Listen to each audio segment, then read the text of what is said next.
How to check if one of the following items is in a list. I'm trying to find a short way to see if any of the following items is in a list, but my first attempt does not work. Besides writing a function to accomplish this, is there any short way to check if one of multiple items is in a list?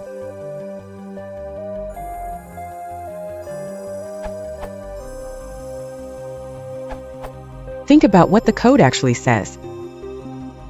That should probably explain it. Smiley face. Python apparently implements lazy OR, which should come as no surprise. Performs it something like this. In the first example, x == 1 and y == 2. In the second example, it's vice versa. That's why it returns different values depending on the order of them.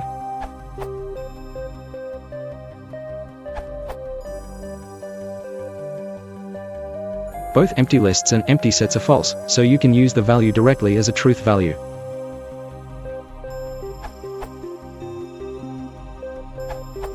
Maybe a bit more lazy.